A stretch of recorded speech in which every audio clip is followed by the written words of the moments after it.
You're watching Good Morning Nigeria on the network service of the Nigerian Television Authority. As we indicated earlier, our conversation this morning is on harnessing population for national development. And as a prompt for that, let's listen to this background by our correspondent, Olusheye Adeabo.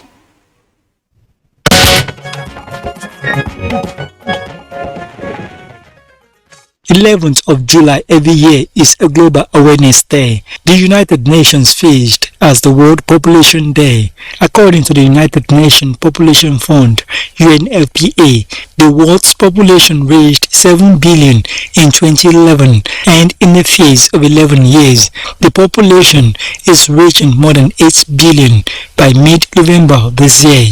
In an ideal world, 8 billion people points to 8 billion opportunities for healthy society empowered by rights and choices. But this has not been so.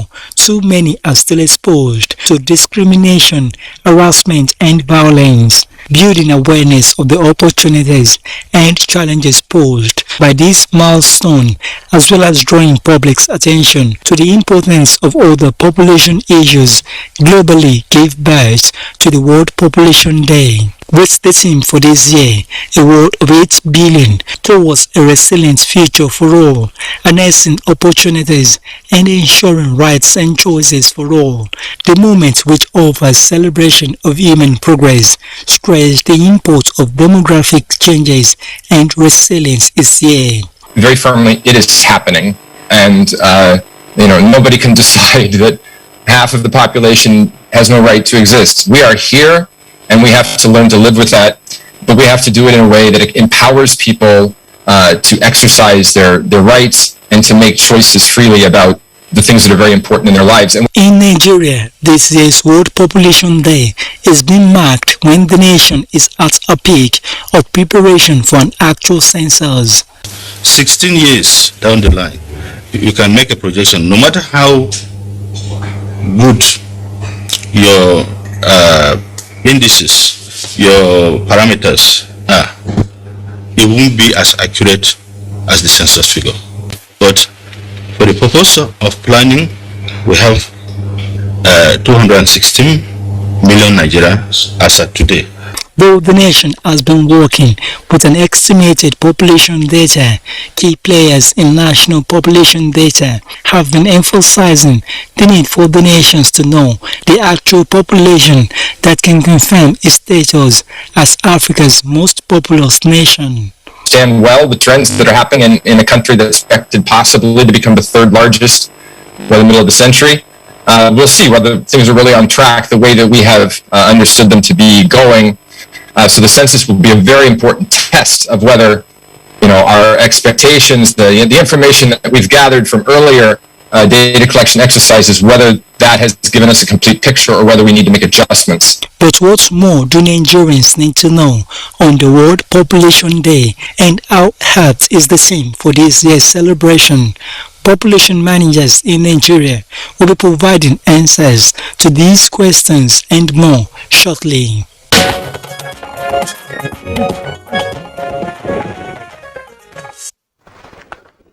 And to discuss the topic, let me first of all introduce here in the studio Dr. Eyetayo Oyetunji. He is the Honorable Federal Commissioner, National Population Commission, NPC. It's a pleasure to have you. Thank you very much. It's my pleasure to be part of this program as well. All right, and also here with us in the studio is Margaret Edison. She is Director of Population Management and Development Department of the National Population Commission. Madam, it's good to have you join us this morning. Good morning. It's good to be here this morning. Thank you. All right, and also part of the conversation this morning is Dr. Ejike Oji, who is Chairman, Management Committee, Association for the Advancement of Family Planning. He's a regular guest on Good Morning Nigeria. Dr. Oji, delighted to have you this morning. It's my delight to be here with you too. Okay, now we understand that the world's population has leapt from 7 billion in 2011 to around about 8 billion this year. I'm just wondering, because one of the most popular figures I had in my head many years ago was that the world's population was around about 6 billion But today we're looking at 8 billion. So everywhere you go, you're seeing human beings, people. Is the world getting challenged by rapid population growth? Let's begin with Dr. Orji. Yes, thank you for having me here on the question. Yes, the world is being challenged. If you remember, way back in 1994, the world had actually foreseen this rapid population growth and the corresponding difficulty that would bring in, and convened that meeting called the International Conference for Population and Development. That was in Cairo. And then at that time, the world the average fertility rate of the world at that time was about 5.5. And the world said, if we need to have a future that all of us will enjoy, we need to bring down our fertility rate to about 2.5 or so by in 25 years time. And then all countries set up targets to be able to meet that mark. In December 2019, exactly 25 years after ICPD, we were all in Kenya, where the ICPD plus 25 meeting had. Margaret was there with me also, and the acting population chairman at that time, Salawuddin. And then the world unveiled where they have been. They found out the world have made progress. The world was now at 2.5 fertility rate global average. But unfortunately, very unfortunately, those advancements were not made in low and medium income countries, and Nigeria was one of them.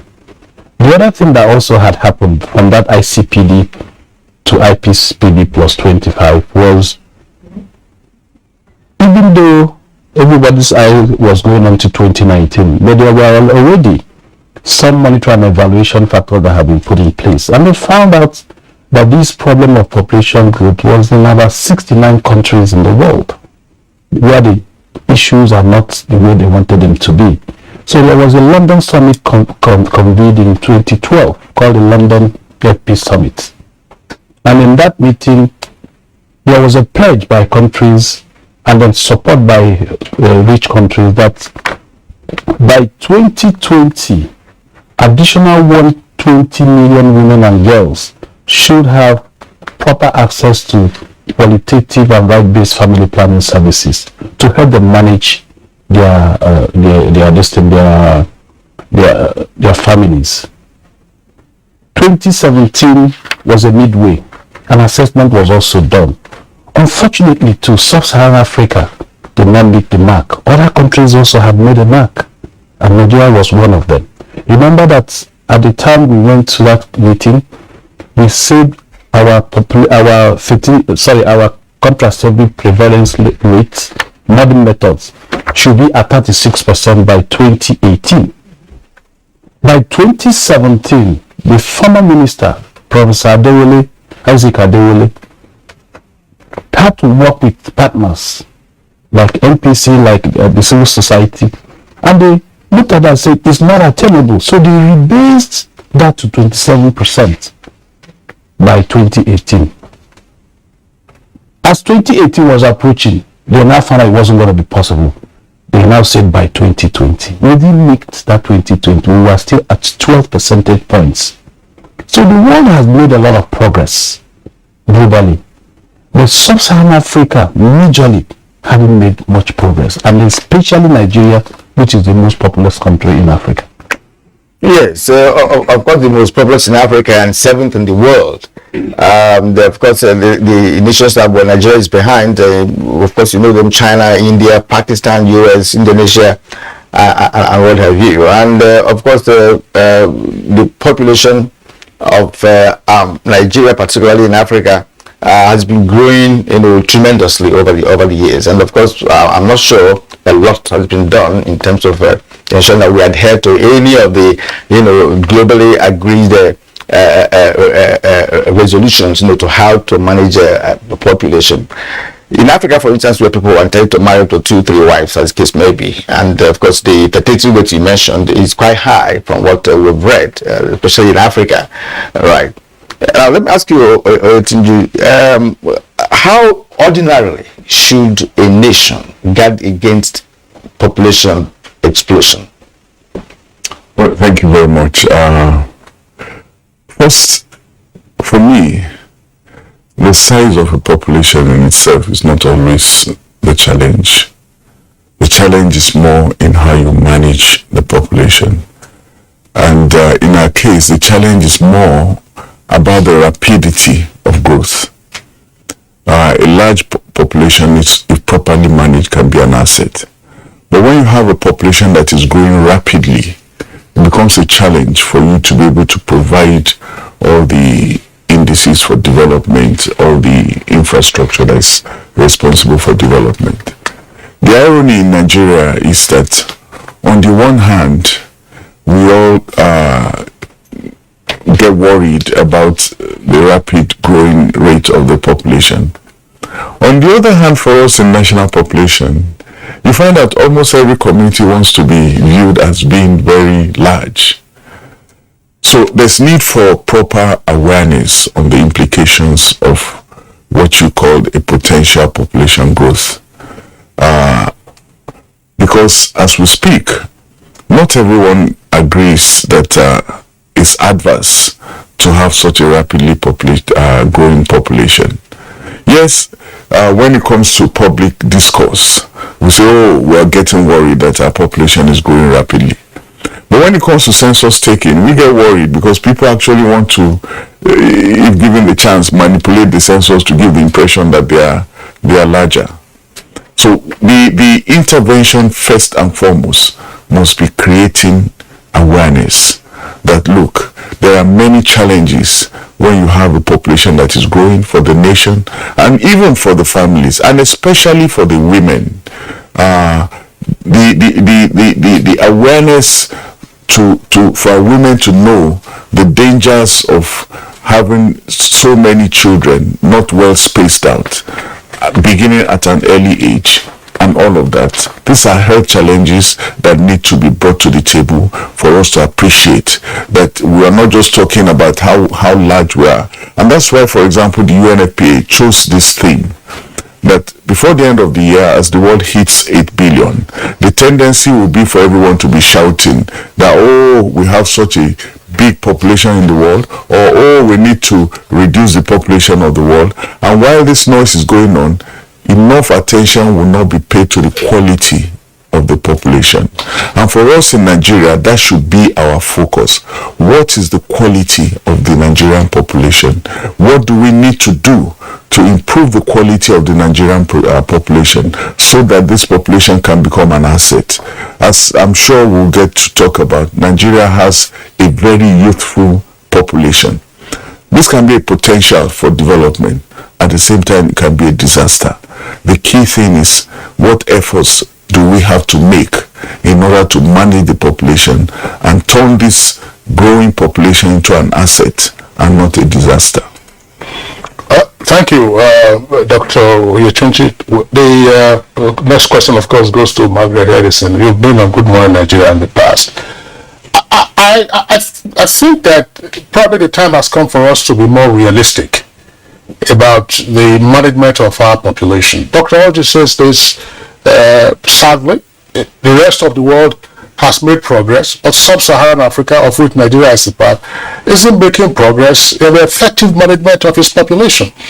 Have we not, or shouldn't we by now go past the stage of bragging about mere numbers? So we are 200 million people. When politicians want to manipulate census figures, CEO, it's the right thing for them to do. But when the time comes for provisioning, adequate healthcare, schools, housing, you name it, all kinds of quality of life that Dr. Oyetunji was talking about earlier, I will find that our human development indices sometimes hit rock bottom.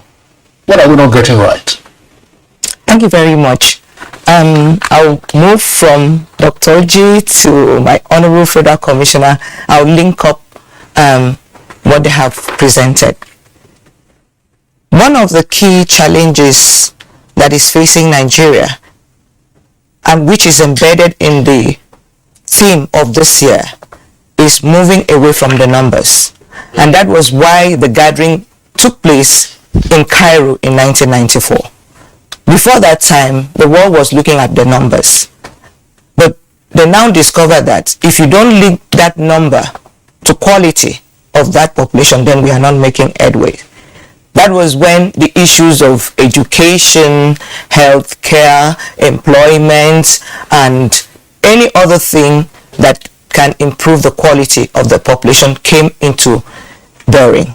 And that led to Nigeria having to review its population policy that was instituted in 1988.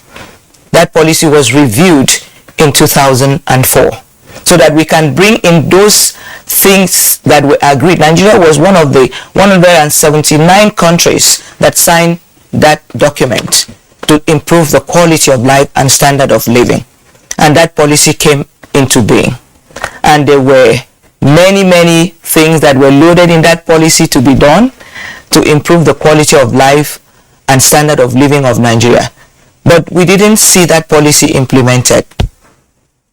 So where we have moved out of reality is that we have not looked at the structure of our population. It's very important to look at the structure of your population, the content of it. Nigeria has a youthful population. 70% of our population are below the age of 30. And you know that the demands of those people is very critical for us to develop. It's very critical for us to manage our population. Because the young people have demand for education. They have demand to have knowledge and information on how to protect themselves from getting pregnant when they didn't want to. They need to have information to how to stay away from unintended pregnancies. They need the information and the access to education, to be enrolled, to stay in school, to complete school. And when they come out, they need to have employment. When a woman is employed and is earning income, she will not be having children every year. That income that she earns is very important to her. And with that income that she earns, if she has access to safe and quality family planning, then she will be able to space her bed.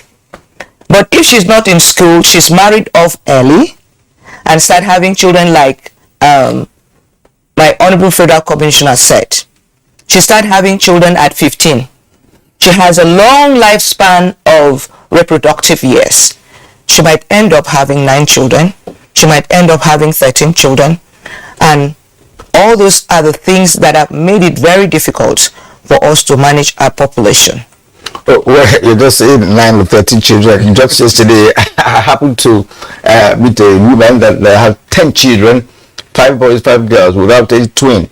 Right, and I looked at her and said, Madam, he said, look, that was what was involved then for them, you know, and it's okay, you're lucky to have done that and still standing and very firm, very strong, and what have you. So, yeah, I don't know, this issue of managing population perhaps is the most critical in terms of giving birth and all of that. We may never have total control of that. China tried it. China is now turning back again to say, look, you can add one more child. Right, you know, so Nigeria has had several development plans, about 4 or 5 as the case might be, within the space of 10 years and all of that. I remember when we were hearing 2020, Vision 2020, Vision 15, as if we're not going to get there. We're all gotten there and even past Vision 2020, yet nothing has been achieved in terms of proper implementation of a development plan. And let me ask you, Dr. Orji, what actually is the nexus between population, planning, and development? Thank you. Population on its own, I think Oyetunji had actually said it. It's not the problem, it's everything that goes with it. Let's start by looking at using China and India as an illustration of how population, managing it, and the development it can bring. If you have a youthful population like we have, about 72% under the age of 30, okay? If you work assiduously well, we can transform from that through transition to dividend. but it's not a knee-jerk thing. What China did and India is doing to be able to get to the prosperous nations that they are now, these are very deliberate generational steps. China is pursuing America as the first nation in terms of wealth. 50 years ago, China was a poor country by any standards because of the population that they had. But they decided to put their capital, they shut themselves out of the world, in fact, and then looked inwards. And what are those steps that they took?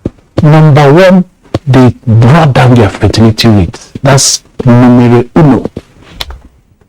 No matter what your plans are, no matter how good your plans are, if you do not reduce your population growth rate, the fertility rate, you're wasting your time. And let me give you a simple example of that. I always use as an illustration. You're a man, you have the wife and 4 kids. So you have 6 mouths. The man goes out in the morning, oh, I have 6 people to feed. He comes back with food for 6. Sitting around the table are now 10 mouths. Oh, I made a mistake. He goes out the next morning, he makes arrangement for 10 mouths. When he comes back, 20 people are around the table to eat. This is what happens to population if fertility rate is not. So what happens when he has 20 people at the table? A fight breaks out. Thank you. Fight breaks out because people need to eat. Say, clear. No, don't take that one. Hey, what are you saying? So now, if you reduce that fertility, the next logical thing to do is to look at 2 things. What are those things that are driving that population growth rate? Second one is, how are we going to take care of the burgeoning large young population and transform them? So the first important thing to do is to improve your healthcare. Accessible, appropriate, relevant healthcare, which will target especially reduction in infant mortality, both maternal mortality and mortality, but infant mortality is the major driver. Like you said, the woman that had 10 children, at the time she had the 10 children, the thing that was driving those 10 children is that you're not sure you're going to have 2 living at the end of the day. So let me have so many so that I'll have at least 2 or 3 survive. She was lucky, 10 survived. That's exactly why the population is galloping. Because as things go, human beings improve. In fact, if there's any place there has been tremendous improvement in human science, is longevity of humans. 100 years ago, the average age of a human was 31. Now it's 71. It's medical science that has made it so. So those countries who are not going so fast, but they're making some improvements. So, but in the head of the woman, even though people like children are not dying as they used to die, they'll have more. So you see how that population comes in. Then the third one is that population you have. How do I deal with it? You give again accessible, appropriate, and relevant education. Qualitative. And when I say relevant and appropriate, not everybody wants to go to the university. Some people would rather use their hands. They are talented. Technical education. Technical education. When I was growing up as a kid, my father built the first privately owned school in the Eastern region. There were trade schools. There were not just schools like this. So I was part of education as a child. There were trade schools. You know, my brothers didn't want to go to university. He went to a trade school and was the best cabinet maker in Abuja at that time. You get the point? So once that is done, that means you're giving the children skills and abilities to be able to be hired properly, or they can hire themselves. Then the fourth deliberate thing is where the government also comes in. The government must now create an environment of ease of doing business. So those kids will be able to get themselves employed or be hired, and there will be production. Foreign direct investments will come in because you have a very good labor. That's why most of the labors in America is exported to China and India. And then the last, and I call it the grand norm, it must be an environment created by government for equity, fairness, transparency, accountability. Once you do that, And it takes 20 years, like I said, generation to do this. It's not one government. Another government comes, takes it away and brings another thing. It must be a country's plan that in 20 years, we must deliberately do this. Otherwise, we won't get to the demographic window of 4, fertility rate of 4. We are at 5.5 now, isn't it? 5.3. 5.3. The transition is for us to get to 4. If we don't get to 4, we are wasting our time. For us, is it to get to climb down to 4? I've bring down the fertility to 4 for a couple of years now. I've heard this 5.3. 2008. Yes, I've heard that. I mean, you've disclosed this. There's something about school that really, caught my attention. About the trade school, that your father established. Quickly, in secondary school in the 80s, we had the Colliery Comprehensive School in Ugo, and there in the curriculum we have metal work, woodwork, welding work at secondary school level. So if you're not interested in going to university, you can take to any of those trades there in school. And these days we don't have such in secondary schools. That school now has been converted into a mixed school where it's now a boys and girls school. Maybe a university. Everybody is struggling to go to university. I let's make the point. You just raised this now. By the way, obitas would say in law, look, not everybody needs to go to a university.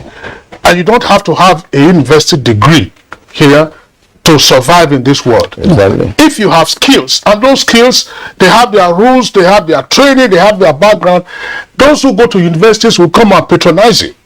Absolutely. No question about that. Of course, you make your money. I mean, by the time this is where we're not paying enough attention to technical education, we're not paying attention to all the right things. I want to bring in Dr. Yetunde, but just before I do, I mean, Kira was talking about a mother, of old school who had 10 children, and Dr. Oji, you also said that, look, at that time, they were never certain of who amongst them was going to survive. The childhood killer diseases were very rampant at the time. I'm sure you remember the poems that were written about Obanje or Papiku and so on and so forth, before the spirits were worrying them. And some of the names they will even give to children in Benin. They will call a child, for example, Onaiwu, this one will not die. Sona, leave this one. That's to say, look, I hope the spirits will leave this one so that this one will survive. But let's come back to the National Population Commission, Federal Commissioner, Dr. Yetunde.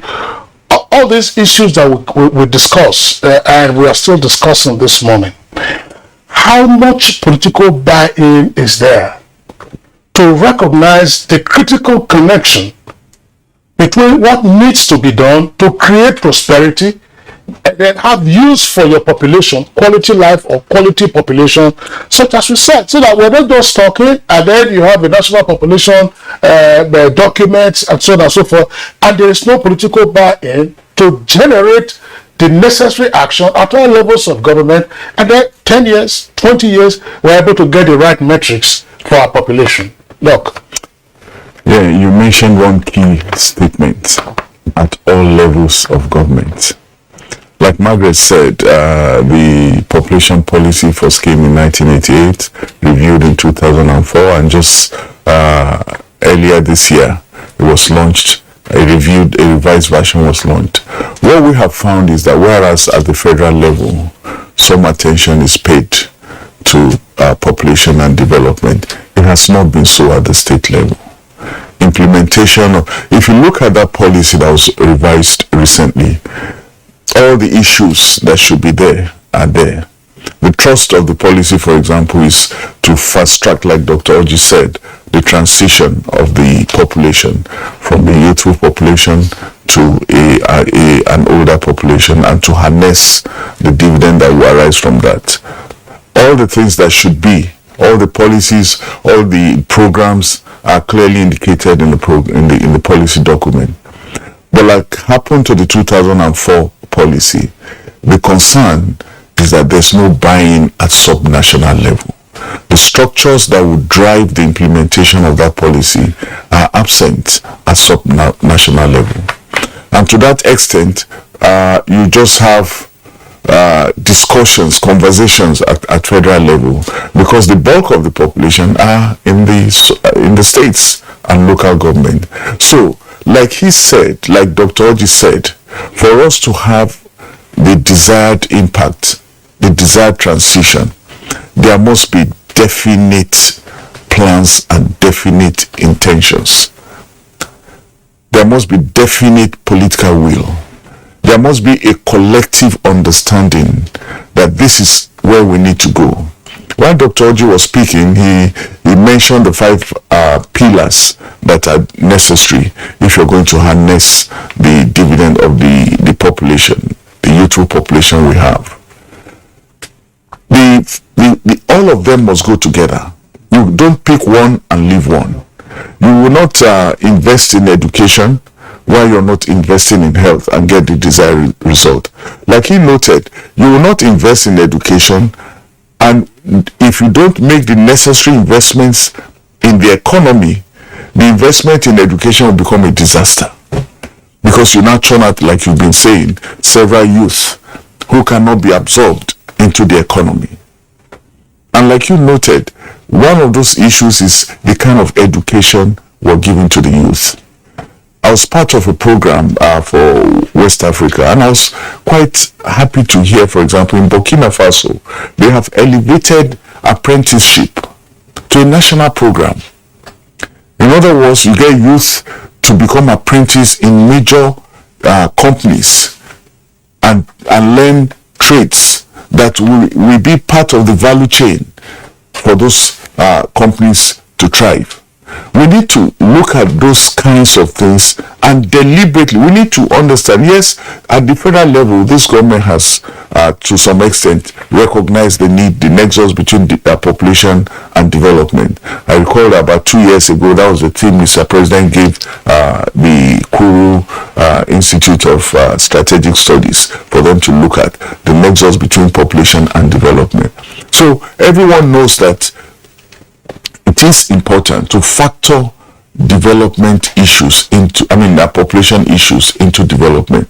But the will, the commitment, the consistency, like he said, that is required is what is absent. One government will not come and emphasize these issues while the next government does not. There will be no continuity. And where there is no continuity, you cannot get the expected results. So these 5 pillars must be implemented concurrently. You must make appropriate investment in health. Like we all have noted, Nigeria's infant mortality is about the 3rd in the world. That's 3rd from the rear, which is something that needs to be looked at. MPC did a study to find out, for example, why this high infant mortality. And we went to families where there had been a child or had been lost in the past 5 years. And you will be amazed the things that the caregivers were saying. That's for you to have an appreciation of how complex the situation is. A mother says her child is sick by 3 a.m. And out there are armed robbers, there are bad roads, there is no fuel. So how is she going to take that child for medical care? So she has no option other than just to stay at home, maybe look for some herbs or whatever to give and get some blankets and all that. These are things you will not, if not for those kinds of studies, these are things you ordinarily will not pay attention to. But in reality, you're living in a slum somewhere. Your child is sick in the night. What options do you have? There are no taxis that will take you to a hospital. If you go out, there are people who are going to kidnap the kid, for example, and all of that. So it has to be a comprehensive approach. Well said. Because of your narrative, I just recalled one thing you mentioned about Burkina Faso, where government has taken apprenticeship to a national level. If you go to villages, where people are building houses, in my community, for instance, where we have Togolese doing tiles, Togolese doing roofing, and other. So I was sure when the first time I saw that, I said, he said this man is from Togo, and he's living right in the village there. It's as if he's living far away. village for people to have access to him. And of course, the handwork is amazing. And you can't even ignore that. You know, I mean, if you see the amazing work that they are doing, you know, from Benin Republic, from Nigeria Republic, you know, in Nigeria. So there is a depth of skills in the country. While everybody wants to get to the university. Some of the Nigerians you hire to do that work, if the job is for a day and they're supposed to be paid maybe 3,000 and they are supposed to work from 8 to maybe 5 or 6, they will work for half a day and demand full payment. And in the meantime, the quality of work will be shoddy. I'm sure we have all experienced on and on. And then sometimes you have to hire a guard upon the guard to secure the building materials. Otherwise, you the number of iron rods will be fewer than. I don't know. Margaret, you know, in your first submission, you know, you talked about the structure and content of population that should be considered in terms of planning. And now, scholars have also argued, you know, that overpopulation constitutes a kind of challenge to short-term and long-term development plan, especially in a country where there is no accurate census. How has this impacted on the poor development of this country, especially in fact in all sectors of agriculture? Because from what you have all said, that you can't do education without health. You cannot take care of health without other sectors that should complement that sector. So what do you think should be a better approach, you know, for Nigeria, you know, as an example, to see how we can comprehensively, you know, begin to tie population to national development? Because I've not had any politician anywhere, anytime talking about how he's going to study the population of the country to be able to design a project that will address the population. I would like to pick a cue from Dr. Oji. You know, he gave you an analysis where he goes out, he had 5 or 6, comes back to 5, 10, it comes back to 5, 20. That demonstrates that, and the fight breaks out. Yes, it breaks out. The population dynamics, and that is one thing the Nigerian development process have not taken recognition of. How is our population growing? If we have women of reproductive age, or from 0 to 14, in the next 10 years, these people are going to transit from where they are now. Some of them become mothers. They will have a lot of requirements. We don't take that into consideration.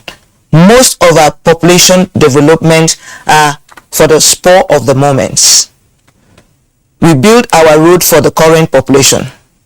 We build our hospitals for the current population. We create employment for the current population. We build schools for the current population.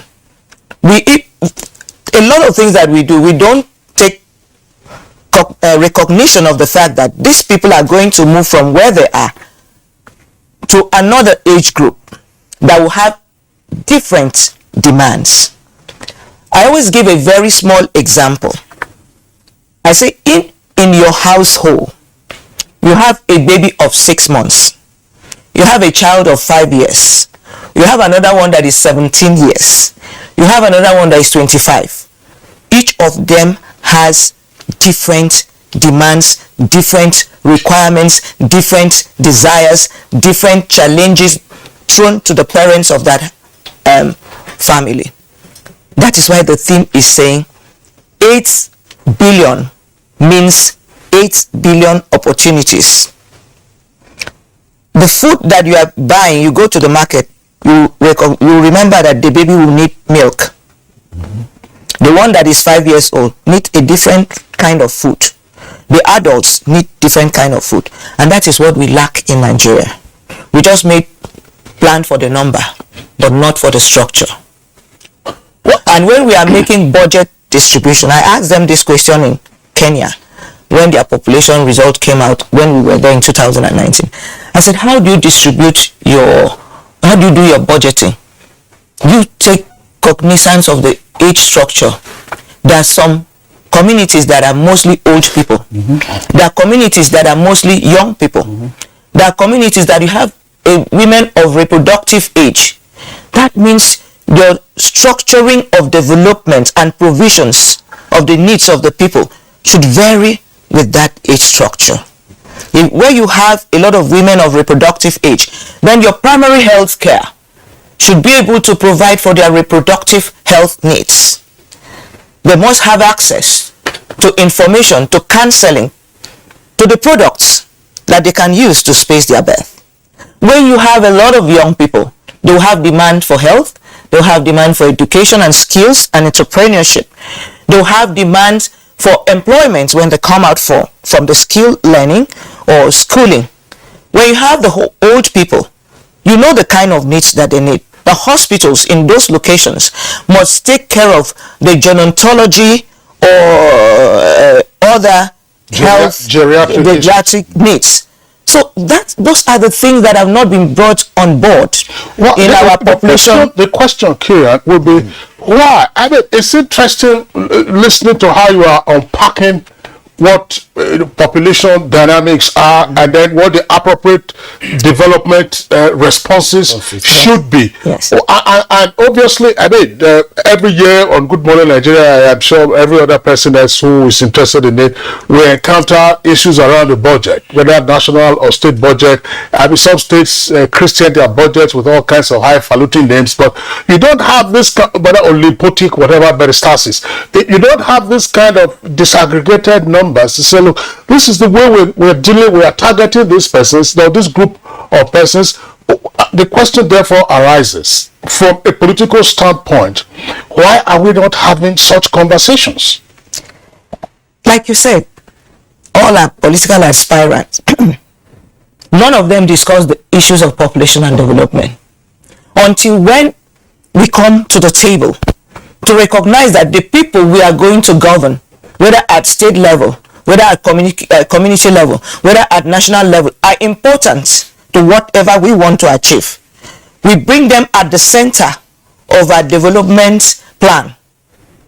We make them important, we make them central. That is why they said 8 billion equals 8 billion opportunities. The government, the lawmakers, the policy makers, whether at executive, whether at legislative, whether at local government level, until they recognize the importance of the need of each of these people and make it a deliberate, like Dr. Oji said, a deliberate issue in their plan, in their budgeting, in their appropriation, in anything that they want to do. The moment you recognize the importance of these people, their needs, each of us we have needs, and bring those needs into your plan, into your budgeting, into your projects, into your activities that you want to do. You want to give water to the people. You want to do this. Have you asked them what they need? Have you asked them what is their desire? That's why they say that societies that invest in their people, that invest in their choices, that invest in their rights, is the shortest way to peace and prosperity for their desires and for their expectations. So until we put the people in whatever we are doing, in buying the food for the family, in buying clothes for the children, in building roads, in creating schools, skills and everything, employment, how many of them will come out to be doctors tomorrow? Do we have hospitals to employ them? Do we have the equipment that they work with? How many of them will come out to be pharmacists? How many of them will come out of secondary school with skills to help us in our architecture, building houses, like you said, the Togo people coming to take our place? Sometimes I get envious when I see them. I say, why? We have people, we have young people, and other people are coming here to offer us those duties, those services, and we pay them.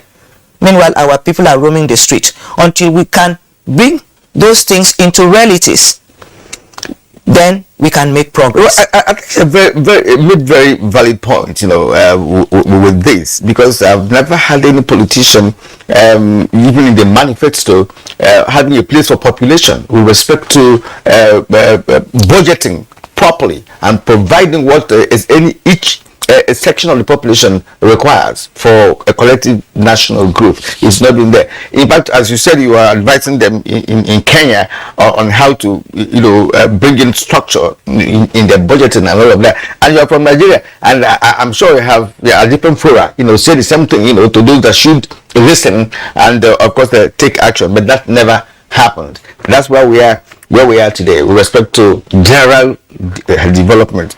Now, Dr. Oji, people asked the question earlier on and saying the political buy-in into all of this, and now we are in a period, the political period, and we've not had most of the gladiators, talking about population, its relevant, and how to manage a population. Meanwhile, there's no strategy to stop population growth in Nigeria. All the conferences Nigeria has attended in the past, all the whatever provisions that we have signed, globally, we have not respected any of them. So population growth is just on its own, right? And of course, we have a very high fertility rate in the country.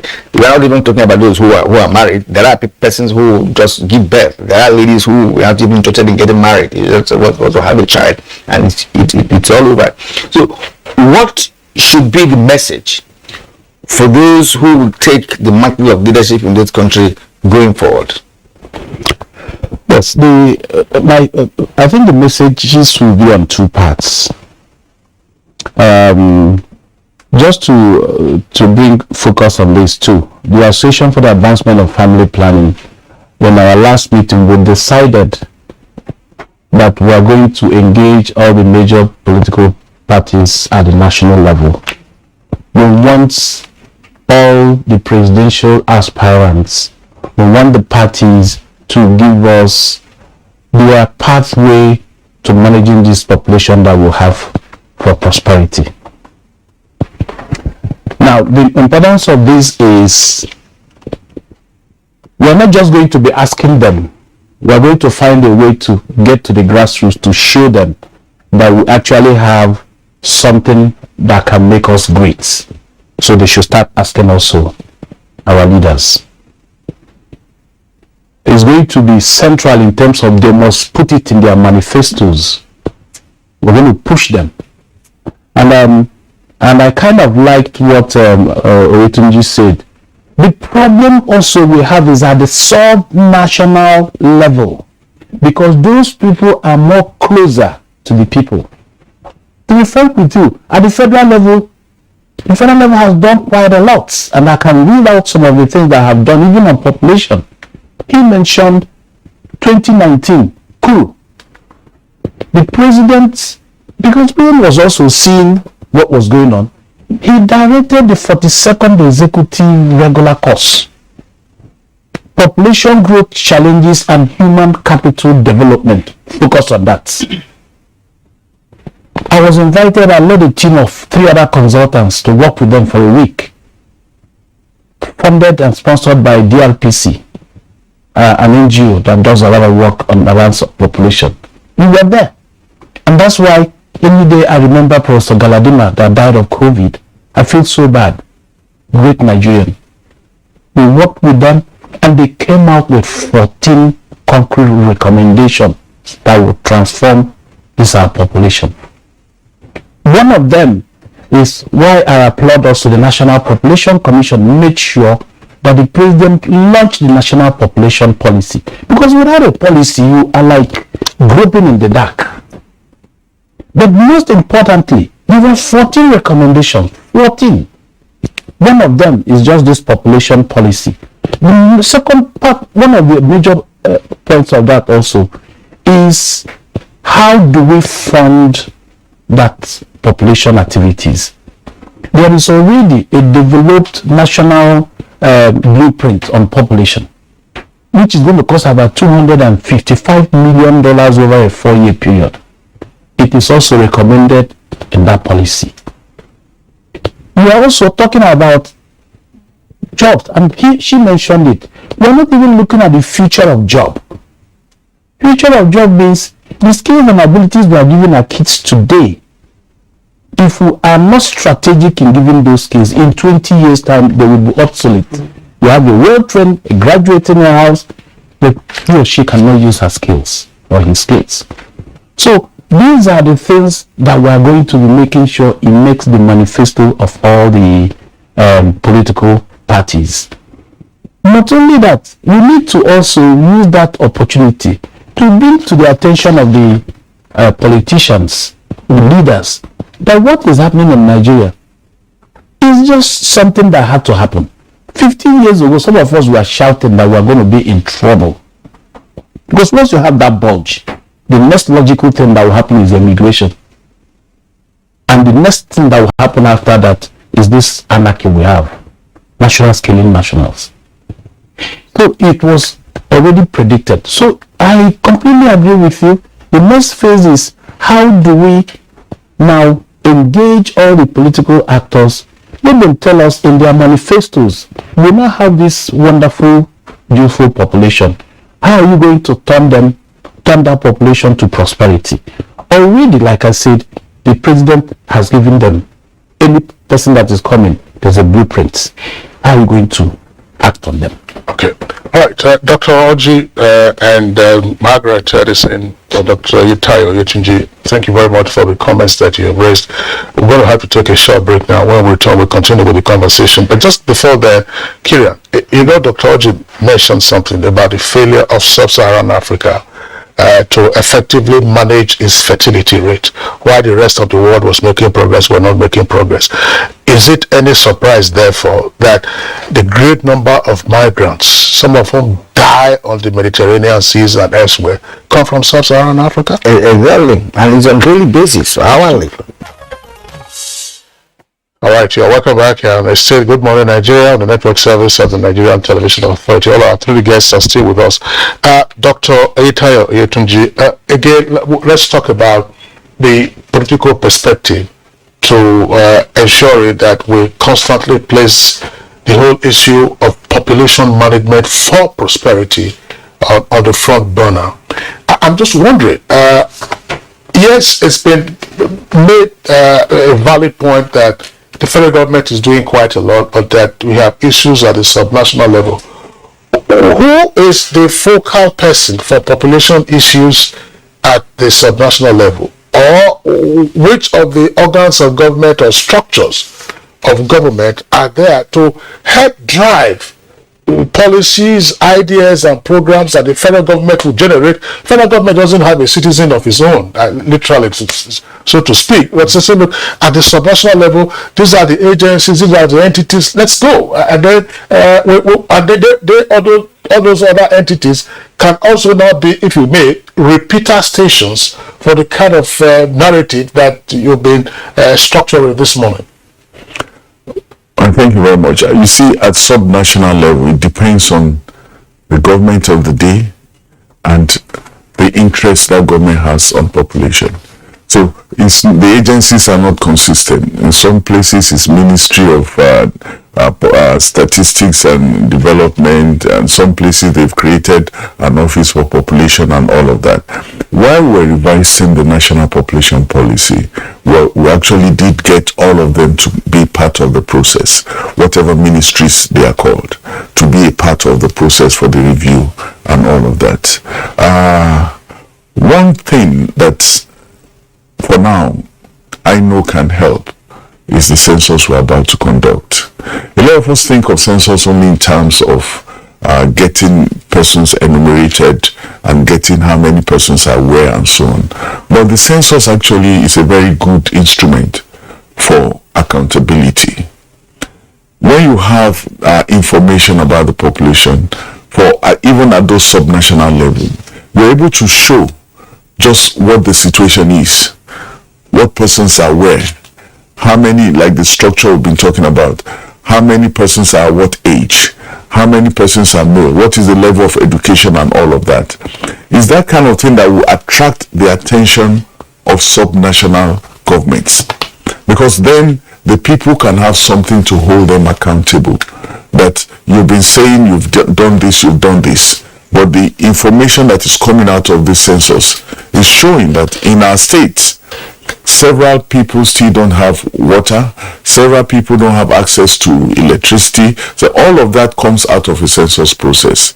And you know, like Margaret said, one of the things that has bedeviled us is that we plan for today. Many of those countries that Dr. Oji alluded to that have done well, they are long-term plans. You don't wake up one day and expect that things will change. For example, whether we like it or not, that's what we call the population momentum. Has already been built into our population.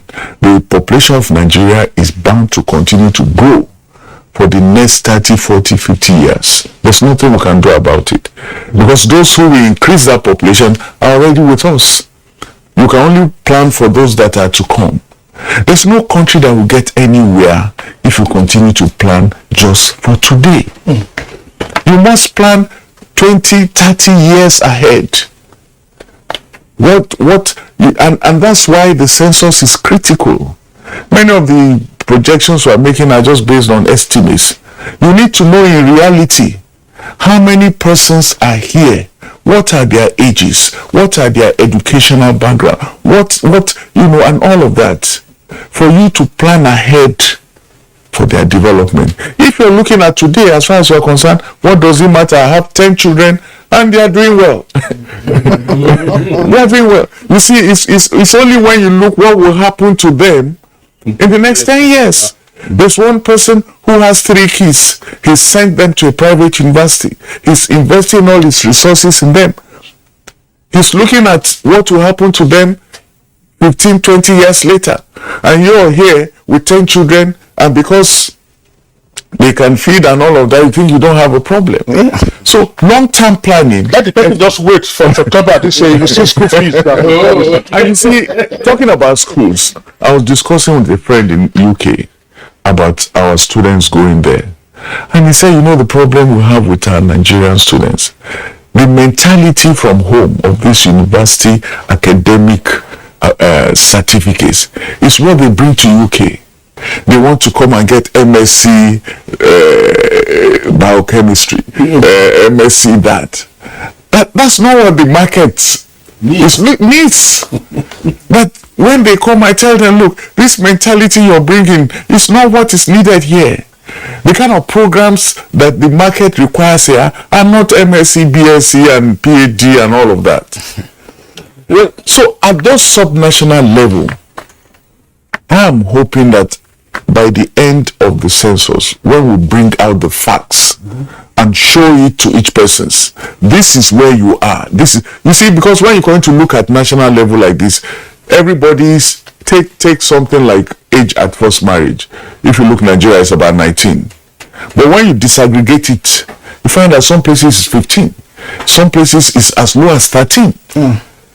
But when we look at national averages, which is where I'm going, that as long as the figures, the information we have are national aggregates, it does not challenge those subnational governments to know that you're not doing well. When you have comparison how your neighbors are doing, it will be a better challenge. Yes, what is not really clear to me, and perhaps some Nigerians, is whether population matters falls or fall under concurrent list or exclusive list. Right, well, I don't know whether a state governor has the right or the power to organize his own census, so to be able to determine the number of people that is governing. If he doesn't have that right, it means that all the governments we've had over the years have been making appropriations or budgeting without accurate population. Therefore, that's part of the reason why there's no city in this country that has a regular water supply, for instance. Because no city, no governor knows exactly the number of people in the city.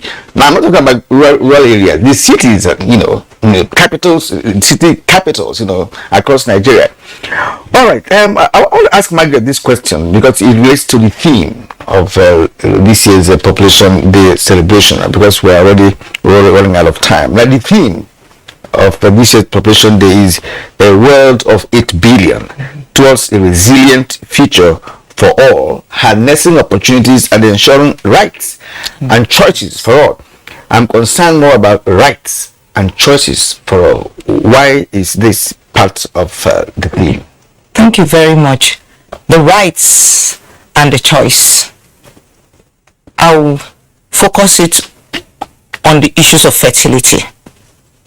Our total fertility rate, how our population is growing, because the rights and the choices are not respected. It has to do with the woman, the girl child, the family. You know, when people talk about family planning, they just think it's taking contraception, taking tablets. No. Family planning starts from the day you come into the world. What are the plans your parents make for you? When you will go to school, when you will get married, when you have children and all that. And the rights comes from the fact that you have rights to education, rights to good health, rights to marry when you are supposed to marry, not to marry when you didn't want to marry. You are forced to marry at the age of 15. Your right is violated. You don't have right to make choices, who to marry, when to start having children, the number of children you intend to have the means to space your birth. I think those are where the rights are situated. The rights on one side on reproduction, and the other right on issues surrounding your development. The right to education, the right to good health, the right to appropriate and adequate information on how to make the choices that will bring development, that will bring peace, that will bring prosperity. But I just want to add at this point what Doctor said. Managing population at the subnational level, beyond the figures, the National Population Policy made provision 3 frameworks to guide population management. The first one is the National Council on Population Management, presided over by the president, and chair and vice chair is the vice president. And we have all the ministers, members to form members, the IG and many others are members of that council. Then we have the one that is critical, the population technical. We have in between the population advisory group, but the one that is critical is the population technical working group. And these ones are supposed to be replicated at the state level, where the governors are supposed to work with all the stakeholders to make sure that population is managed, our population is managed, looking at the guidance that is coming from the National Council to the population management, passed down to the population technical working group. We are supposed to create that groups in every state. Do we have them now? No, we don't have them at the state level.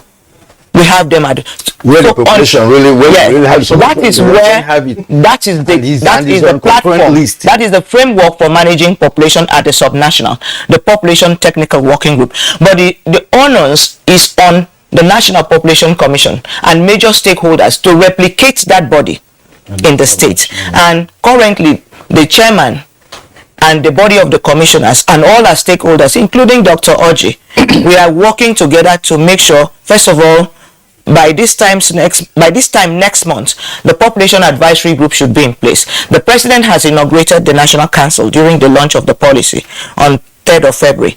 The population technical working group is the most active at the national level.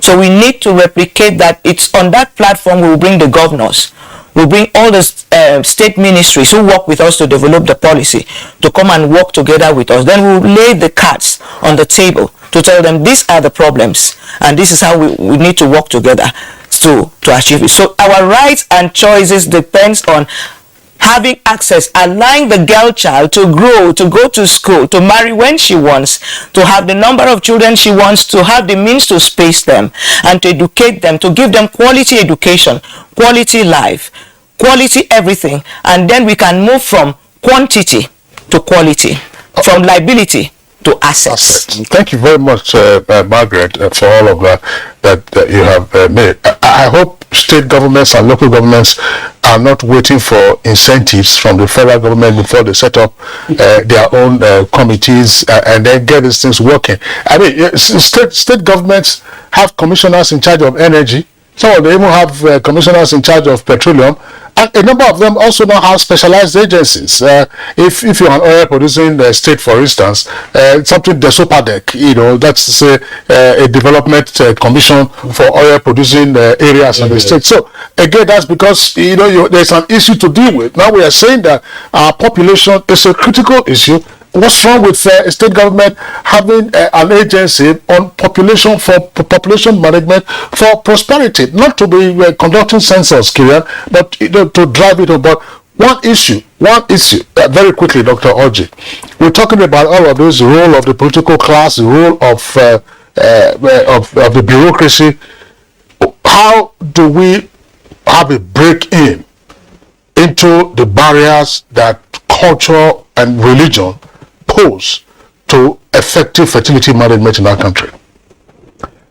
The best and only way we have actually been trying is to look at, we've done a situational analysis and see where is the problem really. And then we'll find out that if you look at the people who would actually drive population, there are three sets of people. Number one is the women that are having the children, giving them the information so they can make informed choices. Number two are the young people. He hit the nail on the head. The people who will drive the population have already been born. But finally, it is the interfaith group. They are the ones that the men listen to in terms of how many children you should have or not have. So there's a deliberate policy, especially from the Association for the Advancement of Family Planning, to engage that group, and made tremendous inroads. In fact, we have Christian and Muslim perspectives on family planning now with the clergy they are using right now to talk about population-related issues. Well, thank you. Gentlemen and lady, in the course of our conversation, one of you mentioned planning ahead of time, planning and what have you. And earlier on in my first question, I also raised the issue of several development plans that Nigeria has articulated without properly implementing them. I recall what Senior Bush said when he was president, Senior George Bush. He said that what we're doing today in America is not for the Americans of today, but the Americans unborn. It's not even Americans of 10 years, it's unborn. Precisely. That is what planning is all about. And on that note, we concluded today's conversation on Good Morning Nigeria. And first, we'll start to end the program by appreciating Dr. Oyetayo Oyetunji, the Honorable Federal Commissioner, National Population Commission, for coming and sharing his thoughts with us this morning. Thank you very much. All right. And Margaret Edison, Development, is the Director, Population Management and Development, Department of National Population Commission. Thank you also for being here. Thank you very much. I would like to use today to remember Dr. Ibrahim, who died in a ghastly motor accident on the 11th of July last year. He was one of our champions that shaped the issues of rights and choices for women and girls in Nigeria. All right, so rest in peace, really. Yes, Dr. Ejike Orji, Chairman, Management Committee, Association for the Advancement of Family Planning. It's been wonderful talking to you. Yeah, Kirian, I know we're getting to one of our segments now. The caption on our screen for today's conversation talk about harnessing population for national development. Maybe we could tweak it, and then also for the population campaigners, it should be harnessing population for national prosperity. Absolutely. It covers everything. All right, let's go over now to our sports desk.